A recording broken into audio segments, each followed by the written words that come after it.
SCO का वार्षिक शिखर सम्मेलन, भारत के प्रधानमंत्री मोदी जाएंगे चीन।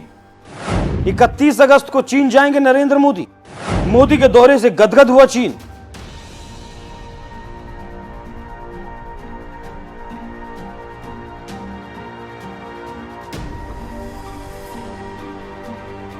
तारीख 31 अगस्त 2025, जगह तिनजिन चीन और मंच संघाई सहयोग संगठन यानी एससीओ का वार्षिक शिखर सम्मेलन। लेकिन इस बार इस सम्मेलन के मेजबान राष्ट्रपति शी जिनपिंग नहीं, बल्कि खबरों में सबसे बड़ा नाम है प्रधानमंत्री नरेंद्र मोदी का। जी हां, खबरें आ रही हैं कि इस महीने के अंत में प्रधानमंत्री मोदी की चीन की धरती पर कदम रखने जा रहे हैं।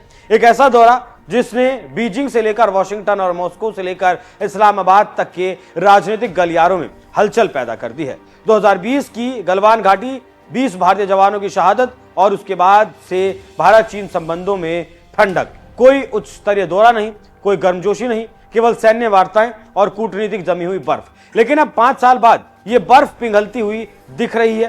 पहले एनएसए अजीत डोभाल बीजिंग पहुंचे, फिर रक्षा मंत्री राजनाथ सिंह और उसके बाद विदेश मंत्री एस जयशंकर भी, और अब खुद प्रधानमंत्री नरेंद्र मोदी चीन जा रहे हैं।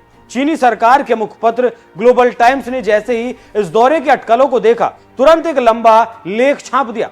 सिर्फ दौरे की तारीफ नहीं, बल्कि भारत को सहयोगी प्रतिस्पर्धी नहीं कहा गया। ग्लोबल टाइम्स लिखता है कि अगर प्रधानमंत्री मोदी चीन की यात्रा करते हैं तो ये दोनों देशों के रिश्तों में सकारात्मक गति को मजबूत करने का एक और अनुकूल अवसर होगा। लेकिन सवाल यह है, क्या ड्रैगन वाकई दोस्ती करना चाहता है या फिर यह सिर्फ अमेरिका और जापान को भारत से दूर रखने की एक और नई चाल है?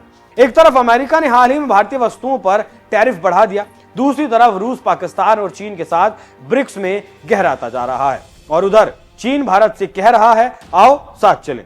क्या ये वही भारत है जो अभी कुछ महीने पहले अमेरिका में क्वाड बैठक में शामिल था? क्या ये वही भारत है जिसने इंडो पैसिफिक रणनीति में अपनी मजबूत मौजूदगी दर्ज करवाई थी? ये भारत की रणनीतिक स्वतंत्रता है।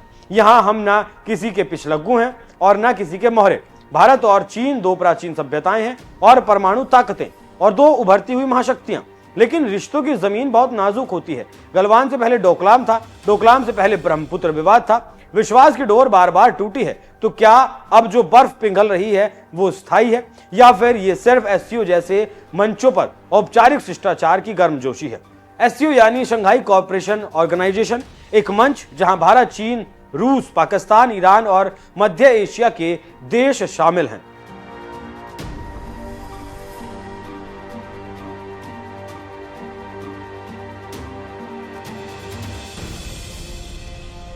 2024 में कजान में जब मोदी और शी जिनपिंग मिले थे तब भी गर्मजोशी दिखी थी। अब चीन की मेजबानी में तियानजिन में मोदी का आना यह बताता है कि एससीओ में भारत की मौजूदगी सिर्फ दिखावटी नहीं बल्कि निर्णायक है। भारत और चीन की साझेदारी किसी तीसरे पक्ष के खिलाफ नहीं है। ये दो सभ्यताओं के सहयोग की कहानी हो सकती है। क्या चीन अब अमेरिका से बढ़ते टकराव में भारत को जोड़ना चाहता है या फिर भारत एससीओ का इस्तेमाल करके चीन को कूटनीतिक जवाब देना चाहता है? मोदी सरकार की विदेश नीति हमेशा साफ और स्वाभिमानी रही है। कभी क्वाड में अमेरिका के साथ तो कभी रूस के साथ एनर्जी डील, कभी इजराइल, कभी यूएई, कभी अफ्रीका।